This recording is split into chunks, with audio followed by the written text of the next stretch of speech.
Bismillahirrahmanirrahim. Assalamualaikum warahmatullahi wabarakatuh. Selamat siang dan salam sejahtera bagi kita sekalian. Yang terhormat dan saya hormati Bapak Kepala SMKN 2 Pengasih. Yang saya hormati Bapak Ibu Guru SMKM 2 Pengasih serta para siswa semua yang mengikuti masa orientasi siswa kali ini yang berbahagia dan saya banggakan. Terima kasih. Pada saat ini kami yang pertama mohonkan izin Bapak Pimpinan, Bapak Kepala Pelaksana BPBD Kabupaten Kulon Progo tidak bisa menghadiri pada kegiatan kali ini, maka mewakilkan kepada diri saya. Nama saya Sunardi. Saya dari BPBD Kabupaten Kulon Progo, dalam hal ini saya sebagai Komandan Tim Reaksi Cepat BPBD Kabupaten Kulon Progo. Izinkan saya untuk menyampaikan beberapa hal tentang kondisi dan profil bencana di Kabupaten Kulon Progo. Namun sebelumnya, sebagai tanda silaturahmi saya kepada para siswa semua dan Bapak Ibu Guru, kami akan menyampaikan bahwa ketika terjadi kejadian bencana alam, kami mohon laporkan via telepon langsung kepada Pusdalep BPBD Kabupaten Kulon Progo, call center 0274 773311. Dan kemudian jika terjadi kebakaran dimanapun Anda berada, khususnya di wilayah Kabupaten Kulon Progo, harap menghubungi call center 0274 775 113. Pelayanan 24 jam gratis. Kami mohon kepada semua para siswa baru dan juga Bapak Ibu Guru agar membantu kami dalam rangka pencegahan dan kesiapsiagaan pengurangan risiko bencana, baik bencana alam maupun bencana sosial di Kabupaten Kulon Progo. Baik para siswa semuanya dan Bapak Ibu Guru, kami sampaikan bahwa topografi Kulon Progo meliputi ada 3 karakter, yaitu pegunungan, dataran rendah, dan dataran rendah pantai. Kami sampaikan bahwa pegunungan di daerah Kulon Progo meliputi Kecamatan Samigalo, Girimulyo, Kalibawang, dan sebagian Pengasih. Dengan ancaman bencananya yaitu tanah longsor, banjir bandang, kekeringan, wabah penyakit, dan juga kebakaran hutan. Seperti pada kondisi saat ini, wabah penyakit dari virus corona yang semakin merajalela dan meningkat kasusnya di Kabupaten Kulon Progo. Dan kemudian di dataran rendah meliputi ada Kapanewon Nanggulan, Kapanewon Sentolo, Kapanewon Lendah, dan Kapanewon sebagian Pengasih, juga sebagian Wates. Dengan ancaman bencananya adalah cuaca ekstrim, rawan gempa, kebakaran, pemukiman. Serta dataran rendah pantai yang ketiga adalah meliputi wilayah Kecamatan Temon atau Kapanewon Temon, Kapanewon Panjatan, Kapanewon Galur, dan sebagian dari Kapanewon Wates. Dengan ancaman bencananya adalah bencana banjir genangan ataupun banjir bandang dari Sungai Serang ataupun Bogowonto ataupun Sungai Progo. Kemudian ancaman gempa bumi serta ancaman gelombang tsunami. Bencana di Kulon Progo, para siswa semuanya dan Bapak Ibu Guru, ada 10 macam bencana di Kabupaten Kulon Progo yang berpotensi terjadi di wilayah Kabupaten Kulon Progo, yaitu 1. Tanah longsor di wilayah perbukitan Menoreh. Gempa bumi meliputi semua wilayah di Kabupaten Kulon Progo. Tsunami berada di daerah pesisir pantai Kulon Progo, dan kemudian banjir di bagian dataran rendah Kulon Progo. Cuaca ekstrim di semua tempat bisa terjadi, kemudian angin kencang, kekeringan, wabah penyakit, kekeringan terutama di wilayah perbukitan Menoreh, karena di sana sulit ditemukan sumber air ketika musim kemarau. Kemudian wabah penyakit, pandemi saat ini di seluruh Kabupaten Kulon Progo bahkan di seluruh dunia sedang terjadi pandemi dari wabah penyakit corona. Namun di sisi lain juga harus diperhatikan, tidak hanya corona saja, namun demam berdarah serta wabah penyakit yang lain. Mungkin malaria dan masih banyak hal wabah yang lain. Kemudian yang kesembilan adalah bencana kebakaran, baik pembakaran pemukiman ataupun kebakaran lahan atau hutan di wilayah perbukitan menoreh. Kemudian letusan gunung berapi. Perlu diingat bahwa di Kabupaten Kulon Progo tidak memiliki gunung api secara langsung, namun memiliki dampak jika gunung berapi, gunung Merapi yang ada di wilayah Sleman ini meletus, maka wilayah Kabupaten Kulon Progo akan terkena dampak dari abu vulkanik yang dihembuskan dari perut gunung Merapi. Baik para siswa semuanya, ini pesisir selatan Jawa adalah daerah rawan tsunami. Saya katakan mungkin dari para siswa semua ada yang berasal dari wilayah pantai selatan Kulon Progo. Ini harap berhati-hati, banyak tempat khususnya di 4 kecamatan, baik itu Galur, Panjatan, Wates dan Temon. Ini ada 12 desa terancam jika terjadi tsunami. Nah, ini saya sampaikan ada peta ancaman tsunami Kulon Progo di pemetaan, di pewarnaan kita zoom. Nah, di pewarnaan yang warna merah ini adalah daerah yang memiliki ancaman tinggi, yaitu di sepanjang pantai Kulon Progo. Ini yang langsung terkena gelombang tsunami. Kemudian ada warna kuning, ini daerah yang ancaman sedang, sedangkan warna oranye ini memiliki tingkat terpapar yang tinggi, artinya diterjang gelombang tsunami jika terjadi. Nah, Kabupaten Kulon Progo memiliki panjang pesisir Kabupaten Kulon Progo 24 km. Terdapat 4 kecamatan dan 10 desa. Ini di kajian 2013 dan sampai saat sekarang dengan isunya ada megatrust, gempa bumi yang memiliki 9 skala Richter kekuatannya dan kemudian ketinggian gelombang 20-30 meter, kemudian area terpaparnya diperkirakan kurang lebih 4 km dari roy pantai sepanjang pantai Kulon Progo dan memiliki 772.871 jiwa rentan terpapar di deretan pantai selatan. Kemudian 32.722 hektar lahan rentan terpapar. Dan apa yang harus kita lakukan? Di sini ada beberapa kegiatan, yaitu rujukan dan pelayanan di Kabupaten Kulon Progo. Kabupaten Kulon Progo telah melakukan beberapa langkah, yaitu melakukan kajian bahaya atau ancaman, kajian kerentanan dan kapasitas dari masyarakat, dan kemudian kajian risiko apabila terjadi bencana tsunami, dan juga memiliki kajian rencana evakuasi serta rencana kontingensi pada tingkat kedaruratan bencana tsunami. Kemudian rantai peringatan dininya seperti apa? Pelayanan peringatan dini melalui INATEWS oleh BMKG. Di sini setiap waktu jika ada gempa akan terdeteksi dan disiarkan melalui websitenya BMKG ataupun melalui TV nasional ataupun lokal, radio dan lain-lain.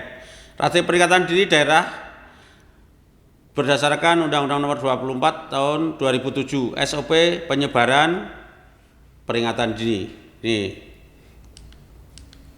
Nah, kemudian di kelembagaan di tingkat kelurahan atau lembaga komunitas, sekolah, rumah sakit dan pemukiman, perusahaan dan lain-lain, ini harus membuat rencana dan prosedur evakuasi serta kontingensi di tingkat sekolah masing-masing.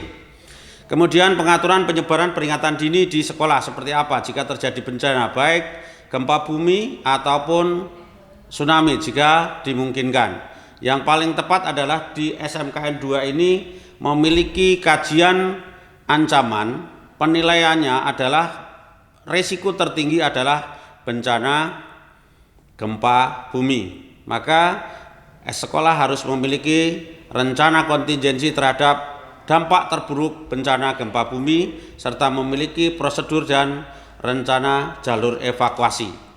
Semua harus tersosialisasikan kepada warga sekolah maupun untuk kabupaten di semua masyarakat wilayah yang terdampak.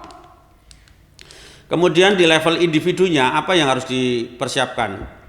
Yaitu dengan individu harus memiliki kesadaran untuk rencana evakuasi dan dari tsunami. Yang di sini apa yang terjadi di SMKN 2 adalah bencana tertinggi adalah gempa bumi, maka harus memiliki kesadaran evakuasi terhadap bencana gempa bumi.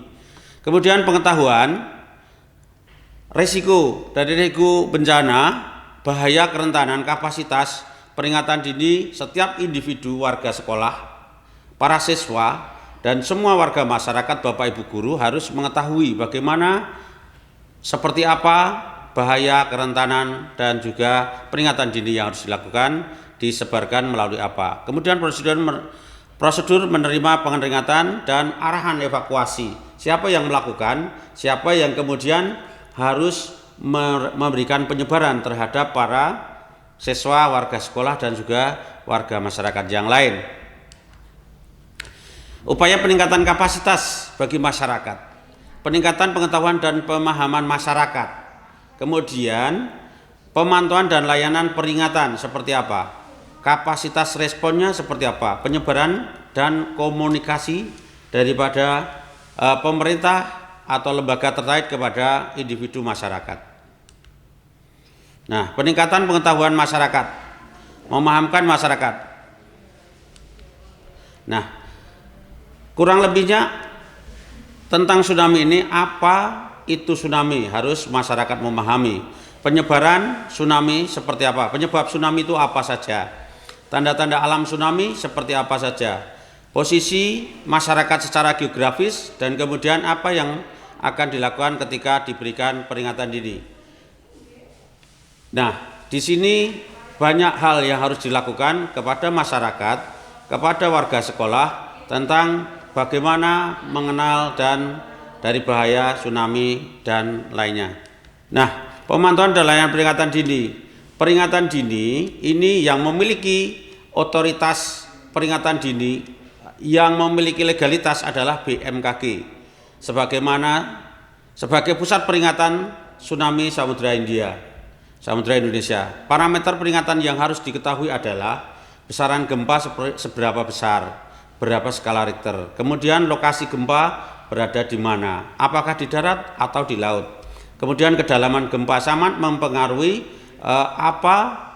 seberapa besar gelombang yang akan ditimbulkan jika ada di bawah laut, waktu gempanya kapan, siarannya sekarang, mungkin gempanya sudah semalam, maka perlu diperhatikan. Dan perlu diketahui tentang tsunami adalah gempa besar adalah peringatan dini. Jika terjadi gempa besar dan merobohkan semua bangunan yang ada di wilayah kita, apalagi di daerah pinggir pantai, kita harus segera menyelamatkan diri menjauh dari pantai, karena gempa adalah peringatan dini dari alam.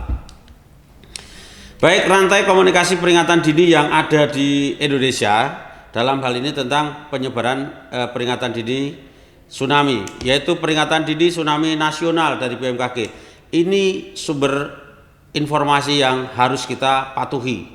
Nanti disebarkan melalui BNPB, Pusdalop, Pusdatin, kemudian melalui TNI, Polri secara nasional, kemudian bisa melalui radio, TV nasional, Orari, Rapi, dan lain-lain, kemudian radio TV lokal, kemudian melalui langsung dari BMKG sirine.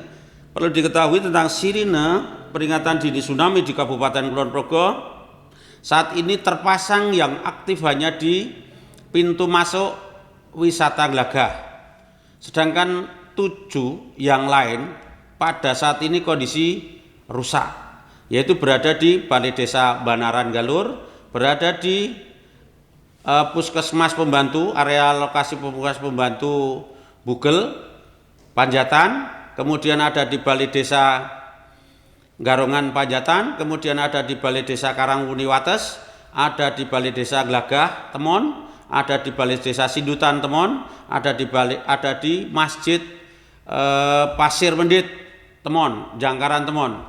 Itu terpasang beberapa alat peringatan dini, early warning system, sirine terpasang di sana.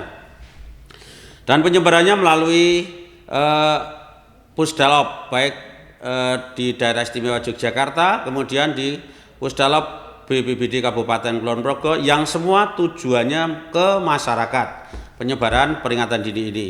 Jika TNI Polri melalui tentunya Korem, Kodim, dan Koramil dan Polsek, itu bisa langsung disebarkan melalui Babinsa, Babin Kantipmas di setiap wilayah masing-masing kerjanya. Baik, penyebaran dan komunikasi peringatan dini. Bagaimana peringatan dari BMKG sampai ke individu? Melalui sirine BMKG yang tadi saya sebutkan, EWS sederhana, aplikasi Android, ada di website, ada di SMS, di VB, operator WRS sekarang yang berada di bandara. Kemudian peringatan dari TV nasional, penghentian siaran itu juga menjadi salah satu informasi bahwa berarti semua mati, bisa roboh akibat gempa dan akan timbul tsunami. Radio lokal, nasional, dan paling dekat individu adalah dengan kentongan. Ini para siswa semua, Bapak Ibu guru, saya yakin kentongan ini sangat berarti. Ini kearifan lokal dari dahulu sampai sekarang, tentunya masih ada paling tidak di gardu-gardu padukuhan kalurahan. Baik, kapasitas respon masyarakat. Respon yang akan dilakukan masyarakat atas peringatan dini yang diberikan pemerintah adalah: satu, semua lapisan masyarakat, baik desa, ada Destana, ada Forum Pengurangan Risiko Bencana Desa, kemudian ada Forum Pengurangan Kabupaten, dan juga di semua pihak sekolah perusahaan memiliki prosedur evakuasi bagaimana menuju ke titik kumpul yang ditentukan jika terjadi bencana tsunami atau bencana yang lain. Kemudian rencana evakuasi tempat berkumpul di mana harus disepakati, diketahui bersama. Kemudian yang ketiga, latihan atau gladi atau simulasi untuk menguji masyarakat dan aparat, kesiapsiagaannya masyarakat seperti apa. Kemudian ketentuan dari rencana kontingensi yang ditentukan, Satgas berbuat apa, kapan. Ini tentunya perlu diuji dengan latihan dan simulasi. Baik, tujuan pembelajaran kami akan menyampaikan beberapa hal, menjelaskan beberapa peristiwa atau kedaruratan di tanah air dan akibat yang ditimbulkannya. Kemudian menganalisa mengapa bencana tersebut terjadi, akar persoalan, dan juga hal-hal yang dapat mempengaruhi risiko bencana. Nah, pelajaran yang dapat dipetik apa nanti kita lihat. Lingkup bahasanya, beberapa bencana yang terjadi di tanah air akibat kerusakan dan kerugian, karakteristik setiap bencana yang akan kita jelaskan nanti, analisa penyebab dan akar masalahnya, dan kemudian hal-hal yang dapat dilakukan untuk mengurangi risiko bencana yang nanti kita jelaskan. Baik, ini gambaran geologi bumi kita dari lapisan bumi dan lain-lain. Ini arus konveksi energi panasnya seperti apa sehingga menimbulkan gempa ataupun gunung api. Baik, ini pemekaran dasar samudra kita lihat ada di slide, nanti bisa dipahami para siswa. Ini pemekaran, kemudian ada pergerakan, kemudian muncul gunung api bawah laut ataupun ada lahar-lahar atau letusan gunung api ada di wilayah Kulon Progo, tidak memiliki, namun di wilayah Indonesia ada beberapa gunung api, sekitar 128 gunung api aktif kalau nggak salah. Nanti kita lihat. Baik, kondisi tektonik Indonesia, bahwa Indonesia terletak di satu daratan yang kita didesa oleh beberapa lempeng, yaitu lempeng Indo-Australia, Eurasia, dan juga lempeng Pasifik. Kita dihimpit, dan konon dari para ahli setiap tahun dari lempeng Pasifik ini mendesak di daerah timur kita di Sulawesi, dan kemudian akan mendesak berapa sentimeter setiap tahun, akan menyatukan, akan mendekatkan di Pulau Kalimantan ini. Dan ada satu informasi dari Pak Daryono BMKG Jakarta bahwa lempeng Indo-Australia ini sudah menghujan di bawah Pulau Jawa ini sampai di bawah Laut Jawa. Maka kita tidak boleh kemudian menganggap enteng tentang ancaman dan potensi bencana gempa bumi yang dan tsunami yang mungkin berpotensi terjadi di wilayah Jawa dan Sumatera. Baik, di sini ada satu keterangan gempa bumi di daerah jalur penunjaman dan patahan. Itu pusat-pusat gempa yang terjadi selama ini. Dan kemudian tsunami disebabkan oleh apa? Gempa tektonik di bawah laut, longsoran bawah laut, letusan gunung api bawah laut, dan juga jatuhnya meteor dari angkasa di tengah laut. Kemudian gunung api ada 128 gunung api aktif di Indonesia. Di Kulon Progo kebetulan tidak ada. Tanah longsor akibat lereng yang tidak stabil dan curah hujan yang tinggi. Ini memiliki, Kulon Progo sangat berpotensi sekali memiliki beberapa ancaman longsor di daerah perbukitan Menoreh di wilayah utara Kabupaten Kulon Progo. Baik, sekarang kita akan membahas tentang gempa bumi adalah bencana geologi. Penyebab dan parameternya apa? Pelepasan gunung energi secara tiba-tiba. Nah, penyebabnya adalah pelepasan energi secara tiba-tiba pada zaman penunjaman atau patahan aktif yang menyebabkan getaran dan goncangan. Nah, ini ada keterangan lain di sini bahwa gempa bumi disebabkan ada beberapa hal, yaitu diantaranya gempa tektonik itu dari patahan, kemudian tumbukan dari tumbukan lempeng, kemudian ada gempa vulkanik, pergerakan magma dalam bumi atau saat mau meletus.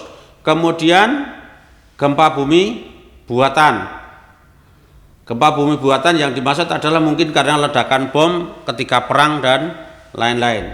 Terus kemudian gempa bumi guguran, longsoran. Ada 5 macam di sini, maka tidak sempat kami masukkan ke slide, bisa diperhatikan. Kemudian parameter gempa bumi adalah energi diukur secara instrumental magnitudo atau skala Richter SR. Nah, tingkat keterasaan dan kerusakan dalam skala Medvedev-Mercalli Intensity atau disingkat MMI. Ini di sini ada gambar bahwa patahan gempa bumi yang mendasar dan juga bergeser. Nah, naik turun dan samping. Ini wilayah rawan bencana gempa bumi ini di daerah Indonesia, khususnya di peta yang saya tampilkan di sini ada satu wilayah yang tidak ada rekam jejak gempa atau paling tidak paling sedikit, yaitu di wilayah Kepulauan Kalimantan. Dan kita dengarkan bahwa selama ini ada wacana pemindahan ibu kota negara Indonesia akan dipindahkan ke Kalimantan. Apa alasannya, anak-anak?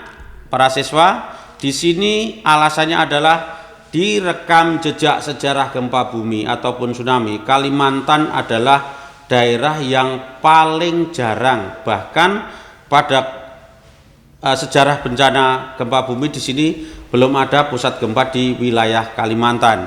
Jika ada pun kecil dan jarang sekali. Ini kenapa ibu kota negara Kabupaten Kulon Progo, ibu kota negara Indonesia ini akan dipindahkan di Kalimantan, itu alasannya.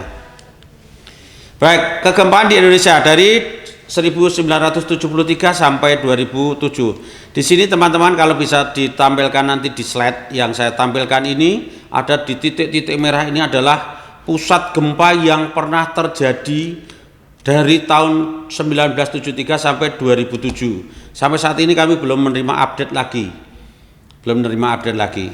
Disinilah kita melihat bahwa begitu seringnya, begitu semua berpotensi menjadi pusat gempa di wilayah Jawa, di tempat kita ini, di Kepulauan Sumatera dan Jawa, Bali, Sulawesi.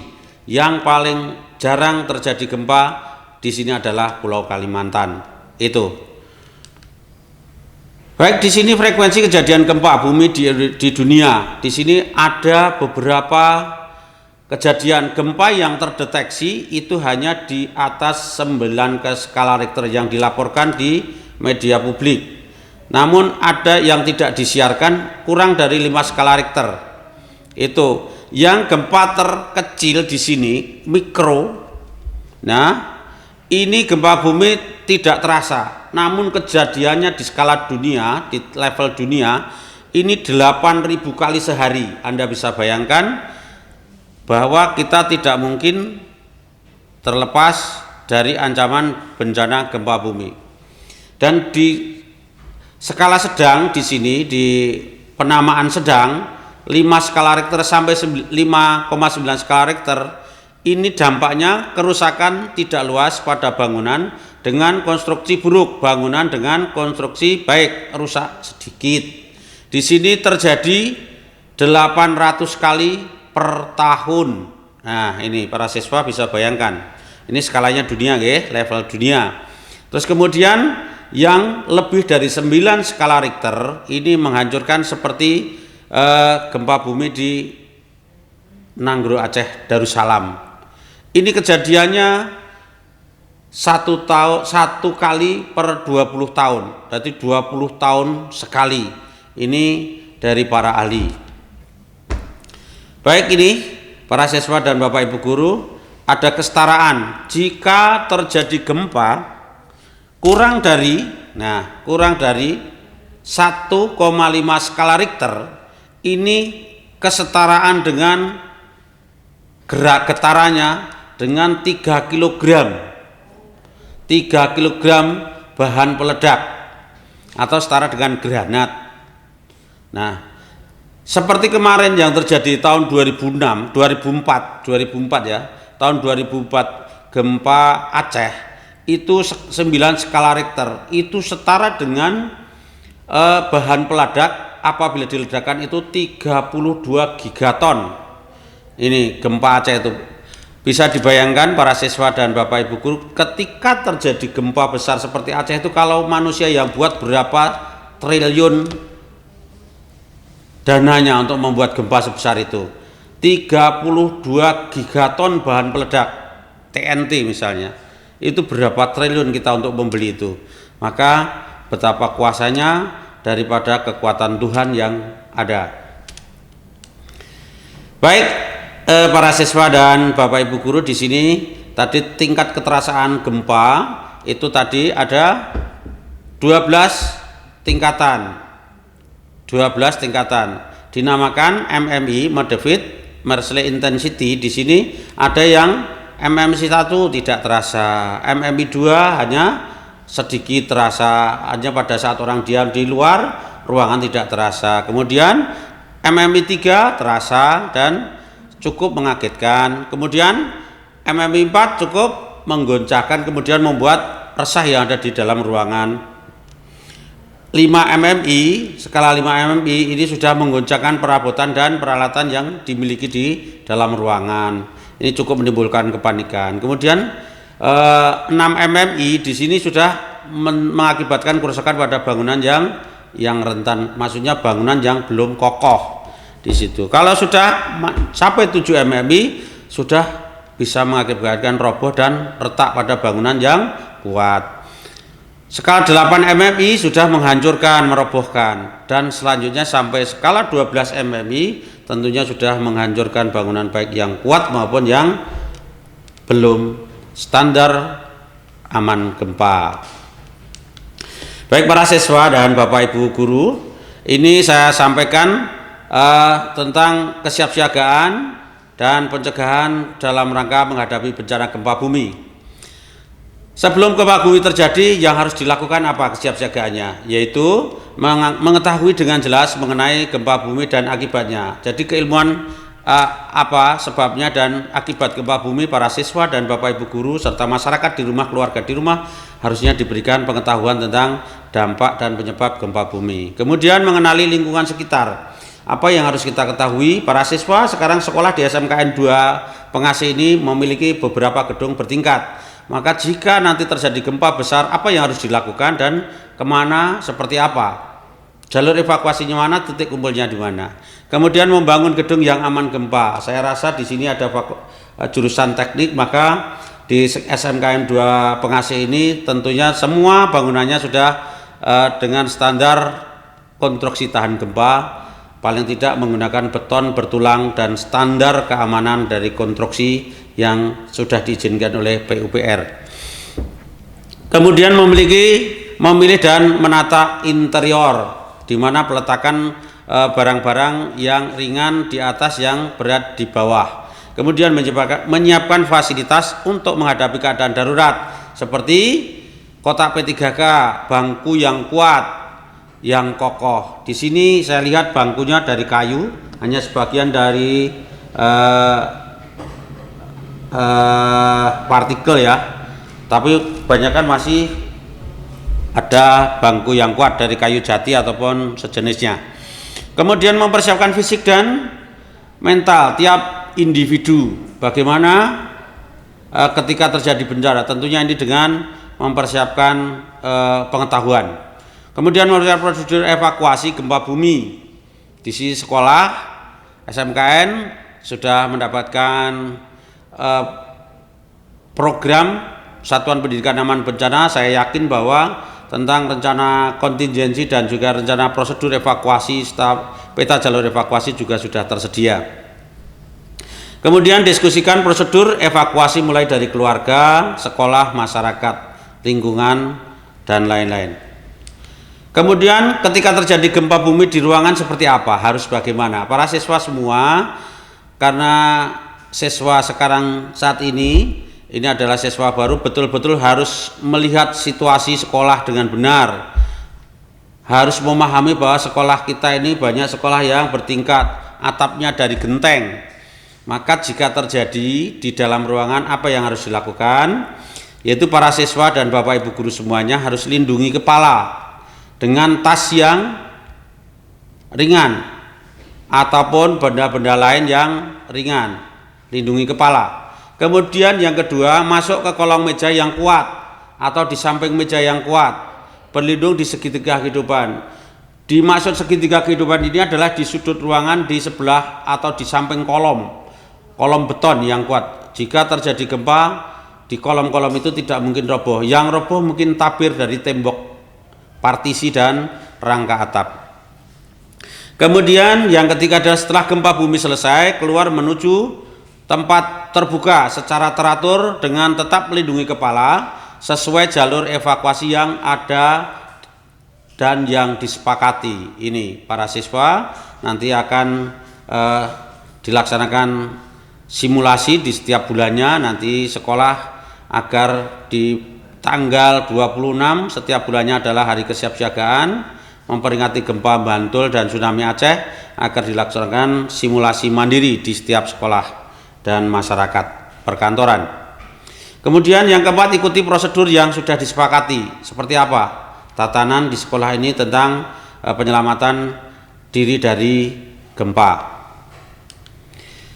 Baik, kami berikan rekomendasi pemilihan dan penataan interior. Memilih perabotan yang dibuat dari bahan yang ringan tapi kuat. Yang kedua, mengatur barang yang berat diletakkan di bawah, yang ringan diletakkan di atas. Kemudian yang ketiga, menyisakan ruang kosong secukupnya di tiap ruangan untuk tempat berlindung. Jarak meja, kemudian ada lorong, ada jalan, tidak kemudian padat. Jika harus evakuasi dan berlindung, ada rongga, ada tempat. Kemudian menambahkan alat-alat pengaman, misal klem, bor, siku, penopang pada benda-benda yang dapat membahayakan. Ini terutama di ruang kelas, misalnya ada lemari yang misalnya lemari dokumen untuk sekolah, untuk per kelas, kemudian harus dipasang penopang atau diklem dengan tembok di baut. Jika di rumah peletakan TV, AC dan lain-lain harus di baut yang kuat. Jika terjadi goncangan gempa, agar tidak menjatuhi orang yang berada di sekitarnya. Baik, itu gempa bumi, dan saya lanjutkan untuk bencana tsunami yang ada di Kulon Progo. Di sini tsunami yang terjadi dari tahun 1861 sampai 2006. Di sini saya tampilkan di slide. Ini adalah sejarah yang terakhir yang di Donggala belum kami masukkan, yang di Sulawesi, kemudian yang di Pantai Cerita akibat longsoran Anak Krakatau juga belum kami masukkan. Ini. Kemudian di sini adalah contoh sebaran gelombang tsunami. Saya tampilkan di slide. Ini sebaran gelombang tsunami di Aceh, di sini dari teknologi yang didapat dari BMKG, sebaran gelombang tsunami. Baik, penyebab tsunami. Penyebab tsunami adalah diantaranya adalah gempa bumi bawah laut yang pusatnya di bawah laut, letusan gunung api bawah laut, dan kemudian ada satu contoh di sini Krakatau tahun 1883 itu menimbulkan tsunami besar di Pulau Jawa dan memisahkan dataran Sumatera dan Jawa. Kemudian longsoran bawah laut, palung laut longsor itu penyebab tsunami, dan meteor jatuh ke laut itu akan menimbulkan gelombang tsunami. Parameter tsunami dinyatakan dalam intensitas 1 sampai 12. Di sini tingkat keterasaan dan nanti dampak yang terjadi. Kemudian berdasarkan ketinggian gelombang pasangnya. Karakteristiknya yaitu energi gelombang sangat besar karakternya. Tinggi gelombang semakin tinggi di daerah dangkal, semakin ke lepas pantai semakin tinggi. Maka kalau di dalam kedalaman pergerakan gelombang tsunami ini mencapai setara dengan pesawat tempur 300 sampai 800 km per jam. Ini tingkat sebaran gelombang tsunami di kedalaman. Maka ketika semakin dangkal akan muncul gelombang yang tinggi di daratan. Terjadi secara berulang, kemudian tsunami di Indonesia termasuk jenis tsunami lokal. Baik. Rekomendasi teknik, kejadian tsunami belum dapat diramal secara pasti, sehingga upaya yang dilakukan adalah penataan kawasan pesisir, pantai, dan peningkatan pemahaman masyarakat, yaitu Green Belt atau jalur hijau, nanam cemara udang, pule, dan lain-lain, mangrove, dan lain-lain. Pembuatan jalur evakuasi sudah ada di Kulon Progo, yaitu ada beberapa rambu-rambu yang sudah kami pasang, BPBD dengan BNPB memberikan fasilitas rambu kita pasang di semua wilayah Kabupaten Kulon Progo daerah selatan. Kemudian penentuan lokasi evakuasi, yaitu di mana di daerah Lendah Banaran itu ada di lapangan Cubung, kemudian dari Trisek, dari Tranring 1 Karangsewu itu di Bumirjo, Bali Desa Bumirjo, dan di SD Bonosoro Lendah. Kemudian ke barat lagi di Panjatan dan di daerah Panjatan, di Garongan, Karangsewu sebagian, Pleret. Ini mengevakuasi diri ke Stadion Cangkring dan SMP Panjatan 1. Kemudian ke barat lagi ada di Gedung Bulog dan juga di Hargorejo, Bali Desa Hargorejo. Di daerah Temon direkomendasi untuk evakuasi ketika terjadi tsunami berada di daerah pengungsian di lapangan Girigondo dan juga Bali Desa Hargo Mulyo, itu yang telah disepakati. Kemudian pembuatan tembok pemecah gelombang, ini rekomendasi teknisnya. Ini mungkin tidak, paling tidak bangunan alami seperti gumuk pasir, pulau, karang jangan dimusnahkan, jangan dibuat tambak. Sekarang banyak yang merubah gumuk pasir di roy pantai itu dibuat menjadi tambak, maka itu tidak benar, membahayakan jika terjadi tsunami. Sungai alami yang berkelok-kelok jangan diluruskan karena akan mempercepat landaan tsunami jika terjadi tsunami. Pemberdayaan dan peningkatan pemahaman masyarakat tentang tanda-tanda akan terjadi tsunami. Ini bencana paling membahayakan di Kulon Progo adalah gempa bumi berpotensi tsunami. Ini rekomendasi teknik tadi, membangun tembok, kemudian ada Green Belt, ini ada penanaman pohon, dan yang paling penting jangan tinggal di daerah pantai atau teluk yang datar. Ini daerah potensi terlanda tsunami di Indonesia.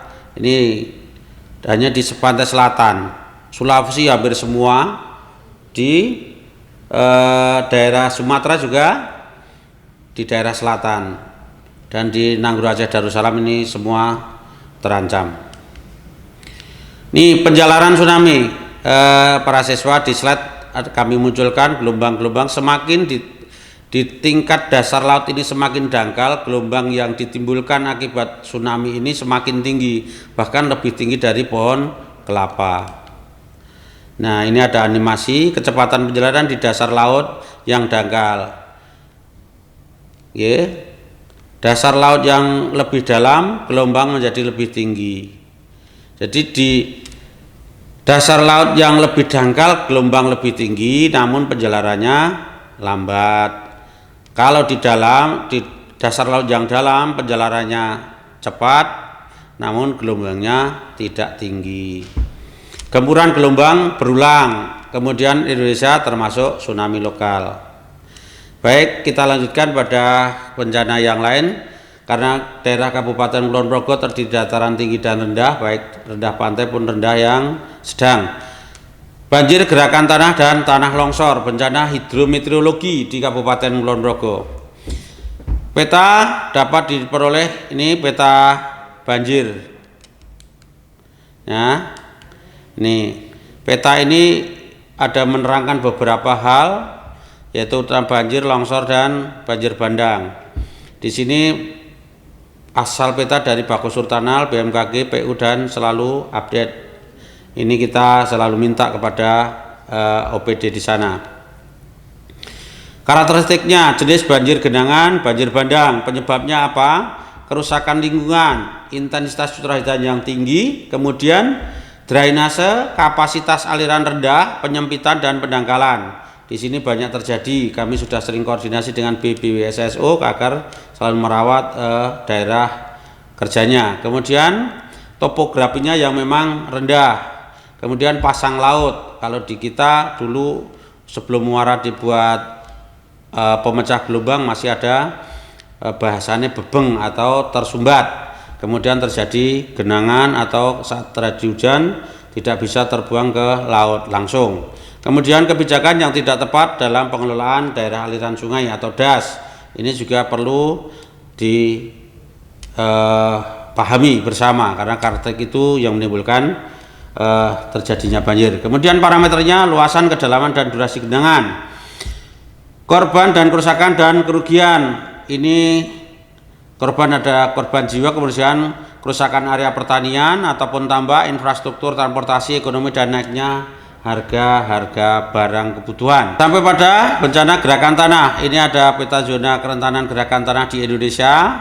Ini juga sama tadi. Ini ada di daerah istimewa Yogyakarta. Tentunya gerakan tanah yang sangat berpotensi adalah di daerah perbukitan Menoreh, di wilayah Kalibawang, Kokap, Girimulyo, kemudian Samigaluh, dan sebagian Pengasih. Karakteristiknya yaitu jenis longsoran telantrasi dan longsoran rotasi di sini. Pergerakan blok, runtuhan batu, rayapan tanah, aliran material rombakan. Itu. Penyebabnya adalah faktor kestabilan lereng, geologi, vegetasi, dan pengikisan akibat banjir bandang. Kemudian proses pemicu, kandungan air, getaran, dan pembebanan, pemotongan lereng. Di sini pemotongan lereng di Pegunungan Menoreh sebenarnya tidak dibenarkan ketika mau membuat rumah memotong lereng menjadi baturan. Ini tidak benarkan karena akan berpotensi menimbulkan longsor di kemudian hari. Kemudian manajemen air yang tidak benar di daerah perbukitan juga mengakibatkan tingkat kandungan air yang jenuh, maka ketika di luar ambang batas bisa terjadi longsoran. Kemudian parameternya adalah volume material longsoran, kemudian luasan, kecepatan gerakan, kemudian ukuran material, jenis, dan intensitas kerusakan dan juga korban. Yang keempat adalah korban, kerusakan, dan kerugian bisa jiwa manusia, kerusakan area pemukiman dan lahan, infrastruktur, transportasi, ekonomi. Infrastruktur termasuk jalan-jalan. Oke, ini faktor-faktor yang menyebabkan terjadinya tanah longsor: curah hujan, kondisi geologi, faktor manusia, morfologi, dan kekurangan vegetasi menjadikan longsoran tanah. Demikian, ini contoh rekomendasi teknik agar tidak membangun di daerah bencana, rawan bencana. Demikian dari kami, dari BPBD Kabupaten Kulon Progo. Banyak kurang dan salahnya mohon maaf. Kita akhirul kalam. Wassalamualaikum warahmatullahi wabarakatuh.